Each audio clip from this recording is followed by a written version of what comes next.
सर्वांना नमस्कार।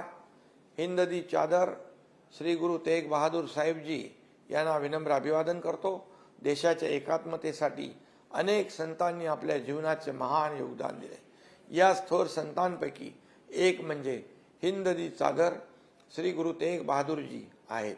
त्यांच्या या त्यागाचं स्मरण आणि सन्मान करण्यासाठी महाराष्ट्र शासनाच्या अल्पसंख्याक विकास विभागामार्फत हिंद दी चादर श्री गुरु तेग बहादूर यांच्या 350व्या शहीदी समागम निमित्त राज्यभर विविध कार्यक्रमांचं आयोजन करण्यात आलं आहे। नागपूर आणि नांदेड येथे यशस्वीपणे पार पडलेल्या कार्यक्रमानंतर आता नवी मुंबई येथे 28 फेब्रुवारी ते 1 मार्च दरम्यान भव्य अशा राज्यस्तरीय कार्यक्रमाचं आयोजन करण्यात आलं आहे। महाराष्ट्राला संतांच्या प्रबोधनाचा समृद्ध आणि गौरवशाली वारसा लाभलेला आहे। या संत परंपरेने राज्याच्या सामाजिक, सांस्कृतिक आणि राष्ट्रीय एकात्मतेला भक्कम अधिष्ठान दिले।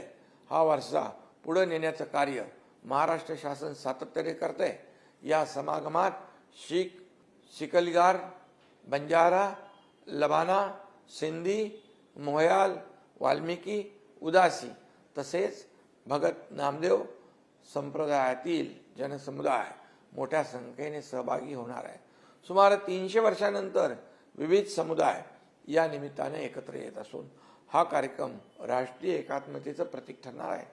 या ऐतिहासिक आणि प्रेरणादायी कार्यक्रमात सर्वांनी सहभागी होऊन राष्ट्रीय एकात्मतेच्या विचाराला बळ द्यावं असं विनम्र आवाहन मी आपणास करतो। धन्यवाद।